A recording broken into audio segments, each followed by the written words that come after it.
Este segmento es presentado por Stellarbet, donde juegan las estrellas. Vamos a abrir la conversación a un nuevo bloque para poder evaluar este especial plan Quirós, para pensarlo desde todos los puntos de vista, los que están a favor, los que están en contra, los que tienen argumentos técnicos, los que están emocionados, los que están preocupados, los del PDG, los otros están toda esta mañana invitados acá en turno en el primer canal de stream. Y cuando tenemos invitadas espectaculares esta mañana, Geraldine. ¿Qué pasa? Sí, estamos acá. Ay, te ves precioso. Estamos muy bien. Sí, porque Oye, ahora se viene Bueno, otro sin panel de corbata, conversación. estamos Yo lo escuchaba. algunos dirán se quieren ¿Quién será? corbatear Claro. en torno Está al de moda la contexto. corbata ahora. Queremos Sí, seguir tengo. evaluando aspectos del plan Quirós en este momento, y está con ello Camila Musante, abogada ex parlamentaria, y Millaray Guayquimilla, Guayquimilla. sí, ex secretaria general de la FECH, y que durante varios años fue asesora legislativa en la Comisión de Hacienda. Gracias por acompañarnos. Las dos conocen el Congreso. Hay gente que dice que esto se resuelve en 2 semanas. Otros acaba de decir la gente de Horizontal acá que no, que esto tiene que pasar a agosto de base. Sí. Les pregunto, como conoce usted el Congreso, ¿cómo va a ir la velocidad de esta discusión? Yo creo que más lenta de lo que quiere el Ejecutivo. A ver, me parece que si bien se hizo ayer un acuerdo con el Partido de la Gente a propósito de el 12,5, que era una extensión necesaria, porque existe un régimen pro pyme al que se pueden acoger hoy día las pymes, que es integrado. ¿Qué significa eso? Que van y tributan 12,5%, y eso después funciona como un crédito que lo puede pedir el mismo dueño y así no tiene que pagar 2 veces. Eso se acaba ahora en 2025, 31 de diciembre, por lo tanto se hacía necesaria una extensión y una prórroga.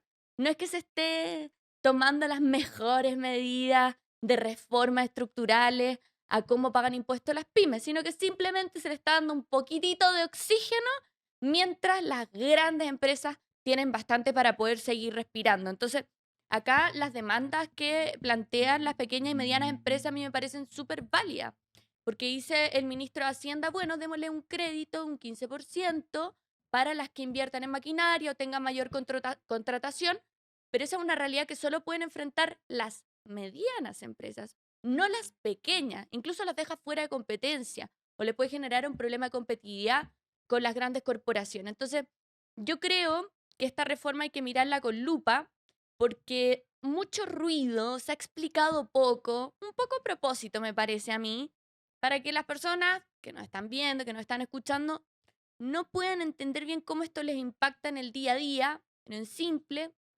van a dejar de recaudarse miles de millones de dólares, no pesos, entre 2.200 y 2.400 anuales. Camila, y aprovechando tu expertise como abogada, vemos que esta ley agrupa materias tan distintas como la reconstrucción, cambios tributarios, todo lo que hemos hablado durante la mañana, y también ajustes en educación en un solo texto.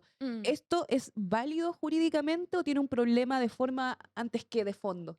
Esta es una mala práctica del Congreso Nacional. No es la primera vez que se presenta Del Ejecutivo en este caso. Ejecutivo en Claro. este caso. Gracias por el alcance. Claro. Es una mala práctica del Ejecutivo de ingresar estas famosas leyes misceláneas, donde lo que hacen es meter distintas temáticas, muchas de ellas para que pasen coladas. ¿Por qué? Porque finalmente hay ¿Puedo hacerle un tanto tipo de apunte? materias que la gente se pierde, ¿no? ¿Puedo hacerle un apunte? Tengo la sensación de que una ley paquete, Ajá. hace mucho tiempo no la veíamos. Sí. ¿Ustedes vivieron en su periodo legislativo este tipo de experiencia? O Sí. sea, existe la ley miscelánea. Como que es una ley- concepto. como concepto. Ya. Que puede ser la ley miscelánea, por ejemplo, se discutió en algún momento de educación. Ujú. Pero lo que estamos viendo hoy es realmente inédito. De hecho, es más, ha sido bastante cuestionado, y algunos parlamentarios de la oposición ya han presentado, digamos, un adelanto de que se va a requerir de constitucionalidad, porque efectivamente los proyectos tienen que tener una idea matriz. En este caso, estamos viendo un proyecto que fue cuestionado, de hecho, por las comisiones a las que iba a pasar. Hablamos de una mega reforma que tiene solo 2 artículos relativos a la reconstrucción, y todos los demás, todo el resto del articulado es una reforma tributaria encubierta. Este proyecto va a pasar por la Comisión de Hacienda, Trabajo y Medio Ambiente. Curiosamente, no por la Comisión de Vivienda. Estamos hablando de un proyecto que se ha titulado de reconstrucción, y tenemos además la problemática que, bueno, tú preguntabas cuánto se iba a demorar este proyecto en tramitarse. El gobierno quiere que esto esté listo, ojalá el 21 de mayo, para que en junio la cuenta pública esté.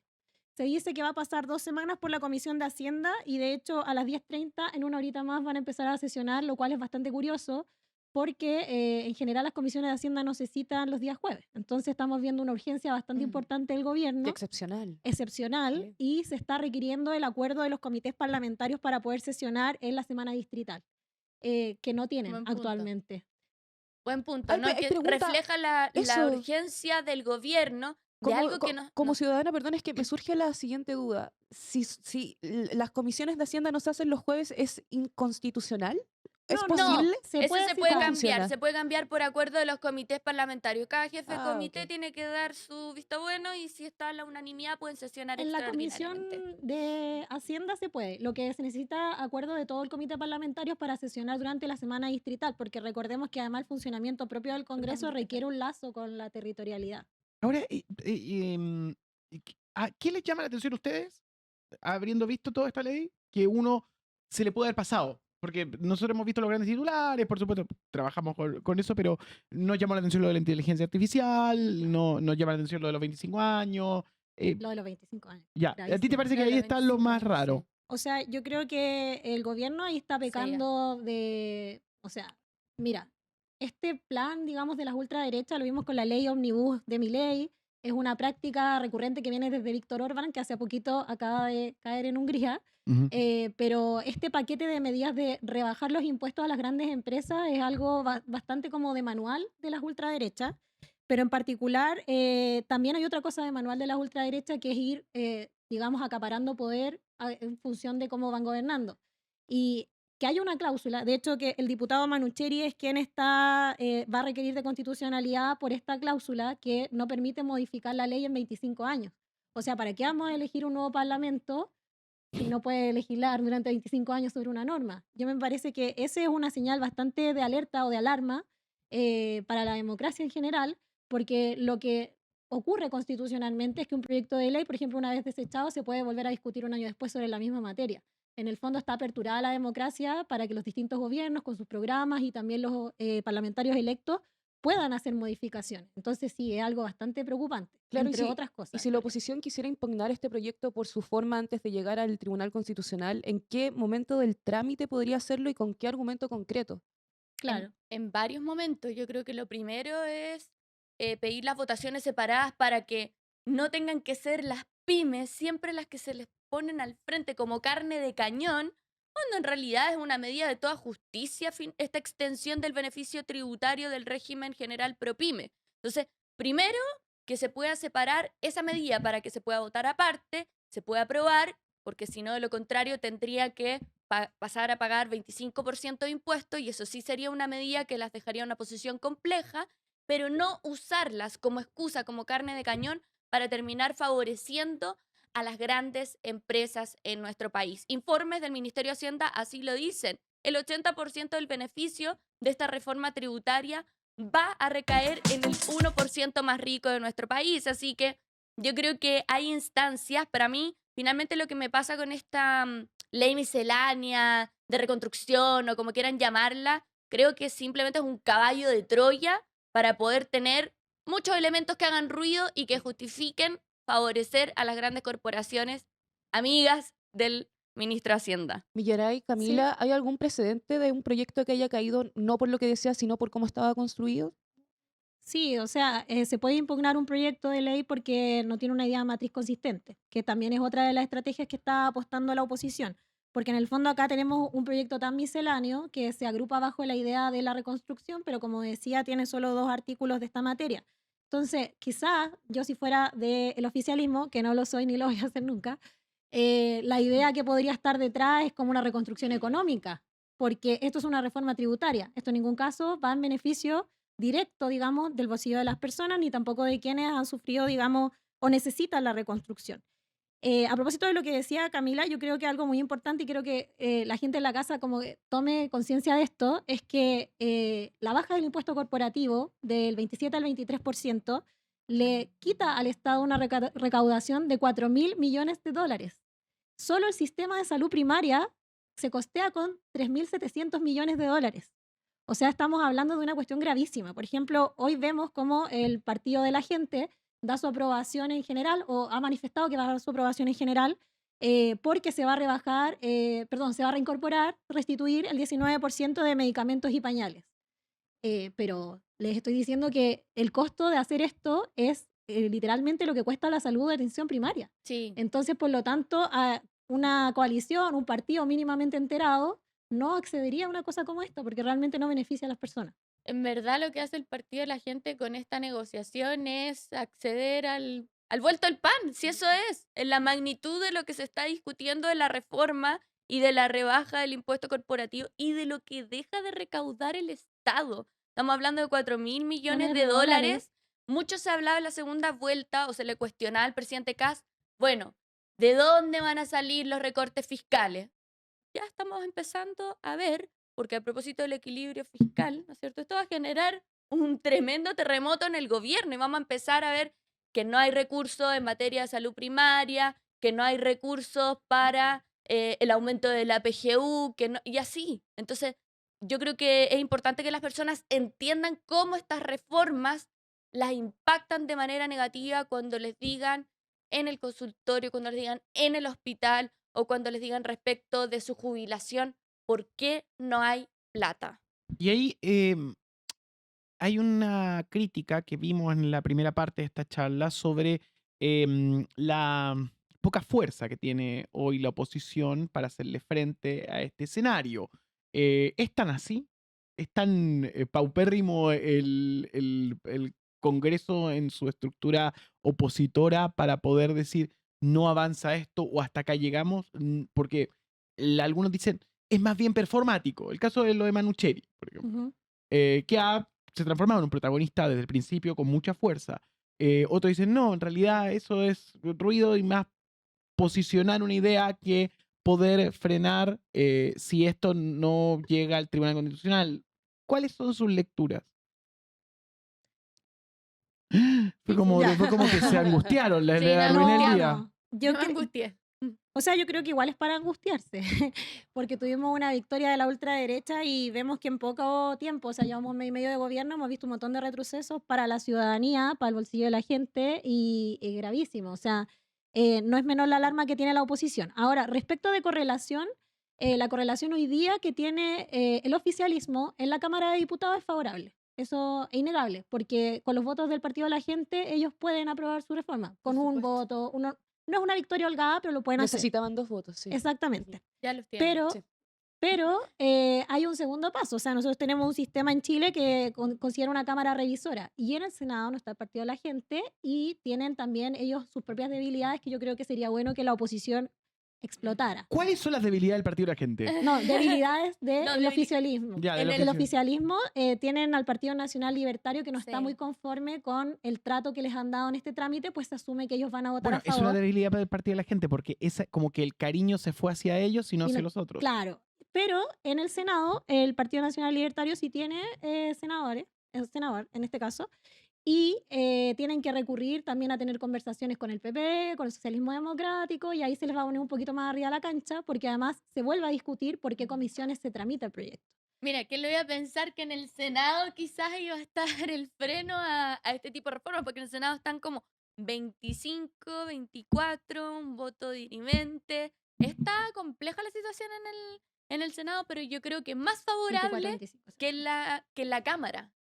Porque la Cámara ya se construyó una mayoría para poder aprobar la reforma con un par de votos más, un par de votos menos, pero al final tienen la mayoría del gobierno. Y la duda está si en el Senado va a pasar la reforma o si va a haber suficiente muñeca para poder negociar algunos puntos críticos. Yo creo que hay que priorizar hoy día la agenda PYME. Hay otras cuestiones también que parecen extrañas, como lo que mencionaba Millaray, respecto a la reconstrucción, porque no termina de quedar claro cómo es que esta ley miscelánea va a beneficiar finalmente a la Claro. reconstrucción en Valparaíso y Bueno, así decía otras cuestiones. Montalva lo decía acá. Dijo, si es por ítems de reconstrucción, esto se aprueba. El problema es todo el paquete entero. Claro, tenemos un proyecto como de 360 páginas que tiene 2 artículos medianamente contundentes sobre reconstrucción, pero nada más. Es que se armó así precisamente para poder instalar que si alguien vota en contra, mira, están en contra de la reconstrucción, siempre lo estuvieron y lo están demostrando con su voto. Pero no es eso, es un caballo de Troya para poder pasar esta reforma tributaria que no le va a favorecer a usted, que no le va a alivianar el bolsillo del costo de la benzina, que sigue igual de cara y que puede tener otras implicancias. En junio se acaba el subsidio de la luz, o sea, sigue subiendo el costo de la vida en Chile y esta reforma lo único que va a hacer es beneficiar al 1% de los más ricos y a las empresas más grandes en nuestro país. Pasando al punto que probablemente sea el más explosivo en términos jurídicos, es el mecanismo que obliga al Estado a indemnizar empresas cuando revoca una resolución de calificación Medioambiental. ambiental, claro. Entonces, en términos simples, para explicarle a la gente en su casa y para que entienda muy bien qué es lo que está pasando en este papel y ver si es posible, más allá de llevarlo como una hipótesis, si es posible accionarlo. En términos simples, ¿qué significa que el Estado tenga que pagarle a una empresa porque cambió su criterio regulatorio, que es lo que plantean desde el oficialismo? ¿Miguel? O sea, igual es algo completamente grave. De hecho, por eso pasa por la Comisión de Medio Ambiente. Es una de las normativas que se ha dicho que es para agilizar la inversión. En el fondo, le estás dando un sobreseguro a las empresas porque se hace la calificación ambiental, que siempre puede ser como cualquier sentencia judicial, digamos, del país, puede ser recurrida. Una vez recurrida, digamos, si, pongamos, hubo un criterio que no se ajustó a derecho, los argumentos no eran suficientemente válidos, lo que hace el Estado es indemnizar la inversión y el tiempo perdido de la empresa. Y esto es algo que no se había visto. Entonces, también creo que es importante señalar que desde el Estado también eso podría significar también otra pérdida de dinero. O sea, el Estado va a tener que subvencionar eso. O sea, la gente. La gente, claro, nosotros con nuestros impuestos. Oye, Así que bastante Ya no complejo. estamos recaudando. les Y voy a- además estamos pagándole a las empresas. O sea, ya es como el colmo. digamos. les voy a hacer una pregunta que quiero dejar antes de darles un mensaje a todos los que nos están viendo. Que quiero que reflexionen acá. Que es, Parisi dijo en un telefonazo a Quirós que estaba listo para el 2029. Le hice un regalo. Que eso fue lo que filtraron a través de Exante. Y no dejamos de pensar en que en realidad hoy el PDG se alinea con el gobierno bajo cálculos políticos potenciales. Es muy rápido lo del PDG. Les dejo la pregunta, pero antes les tengo un consejo para todos ustedes. Primero, en el canal 115 de Mundo estamos desde hoy para que nos puedan ver en la programación todo el tiempo, turno todo el día, todos los días, el fin de semana, cuando tenga usted que prender su televisor, lo deja de fondo y ve los debates y conversaciones que están todo el tiempo wow. ya. Estamos muy felices de ser parte de Mundo a través de Mundo Go en el canal 115. Y además les quiero contar que muy pronto es el concierto de los Jonas Brothers. Acá tienes pinta de jonática, Camila. Y eres como look jonático. Y por lo mismo... ¿Entradas? El 18 de mayo la banda se toma a Santiago y nosotros tenemos sorpresas junto a Estelar Bet. Si tienes tu team sobre algún partido de fútbol, alguna competencia de deporte o la selección en algún país, ingresa a Estelar Bet y usa el código turno porque estamos sorteando 2 entradas entre los usuarios que usen el código turno. Carga, participa y estarás en el sorteo para esta increíble experiencia y además recibe un bono de 3.000 pesos para usarlo en la plataforma. El día 6 de mayo tendremos los resultados acá y recuerda, solo para mayores de edad, participa con responsabilidad. Le dejé la pregunta, ¿qué les parece este fenómeno del PDG ahí tomando ventaja? Voy a partir. Ah, Creo que sí se adelantan un poco, pero siempre se adelantan bastante en su toma de decisiones. Ahora me parece que fueron bastante astutos porque en una discusión que la gran mayoría del país todavía no ha logrado comprender cuáles son los efectos o las consecuencias de, no quiero decir de toda la ley miscelánea, sino principalmente de la reforma tributaria, aparece el PDG diciendo, bueno, nosotros logramos este acuerdo respecto de los pañales, los medicamentos, y parece que a su electorado le están respondiendo con algo en concreto. oye, pero ahí Para le está hacer un regalando... partido, voy ahora con el abogado del diablo. Dame un segundo. Para hacer un partido que el eslogan principal es ni fachos, ni comunachos, en la primera gran discusión legislativa, cerrar de buenas a primeras con el gobierno, me parece que está claro cuál de los dos lados es lo que más lo identifica. Que siempre lo hemos dicho, que es un partido que está claramente identificado a la derecha. Entonces, yo creo que O sea, están mostrando su ¿son fachos cara. o comunachos? Son... No, para ¿De mí centro claramente derecha? son de derecha, son fachos. O sea, Se acabó el son fachos, son como Nacho. Son fachos. Punto final. Oye, pero ahí Millaray le dice en la declaración, si podemos volver a verla en pantalla, le dice, me la está regalando el 2029. ¿Te parece que también está muy adelantado o sí le da posibilidades cualquier decisión que vaya en torno a los intereses? O sea, yo creo que están construyendo realidad en el fondo. Tienen que mantenerse vigentes durante todo el gobierno y el ser la llave, digamos, para poder construir mayorías dentro de la Cámara de Diputados. Y recordar también que este tipo de proyectos que tienen que ver con tributos tienen que ingresar obligatoriamente por la Cámara de Diputados. Entonces siempre va a ser una llave el Partido de la Gente en ese sentido. Como por ejemplo, tienen que ingresar siempre los indultos por el Senado. Entonces ellos igual conocen su terreno y saben que van a poder sacar algún tipo de provecho de esto. Quería agregar un pelo a la sopa respecto a la tramitación de este proyecto, que es que me parece gravísimo, que es un traje hecho a la medida.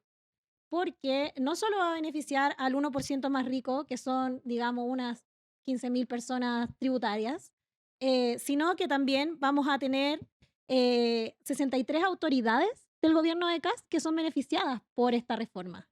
Y el monto del beneficio económico que van a percibir, es decir, la plata que van a dejar de gastar, son 292 billones. ¿Qué? Billones. Entonces, para que por favor, obviamente, hagamos la Pero no proporción. estamos en austeridad, no entiendo nada. Pero no es autoridad para ellos porque ellos van a ganar más, van a reincorporar parte de sus patrimonios, de hecho es más, van a recibir beneficios por reintegrar sus capitales extranjeros a Chile en función de esta mega reforma. Qué patriota. Qué patriota, por fin. Ahora que se les dio facilidades traer los capitales a Chile. Entonces creo que es importante que lo consideremos porque estos 292 billones equivalen a 35 ciclovías del eje Alameda, por ejemplo, que se suspendió. Por lo tanto, no es solamente grave porque estemos beneficiando, digamos, al 1% del país y estemos desmejorando la situación del 99% del país, sino que además el gobierno está legislando para sí mismo. O sea que si el señor Poduje renunciara a este beneficio, ¿existirían los recursos para poder continuar con las obras del eje, de la ciclovía eje Alameda? Tendríamos que ver la tributación de cada uno, porque hasta ahora sabemos que el ministro del Interior, creo, es el que tiene mayor patrimonio. Camila Musante, abogada y exparlamentaria, y Millaray Guayquimilla, exsecretaria general de la FET. Les queríamos agradecer por Muchas estar acá con nosotros, acá en Turno AM. ¿Alguna reflexión o proyección que ven de aquí en adelante? ¿Que les gustaría Nos están compartir? cortando ya, yo veo que lo Sí. hacen Lo así. que pasa, lo que pasa La reflexión es que parte desde las 10 en el programa. Viene Pamela Giles en Turno en Vivo. Eso. Epa. Sí, viene Pamela Giles. La abuela. Bueno, ella va a tener más novedades sobre el PDG. Yo llamo a la gente que se organice por los beneficios del 99%. Totalmente de acuerdo. Ahí estamos. Beneficios para las mayorías. Eso. Vamos a estar atentos a todo lo que sucede con respecto a ello. Muchas gracias por venir y a continuación viene Turno en Vivo y era el día ha sido un placer compartir contigo esta mañana. Igual.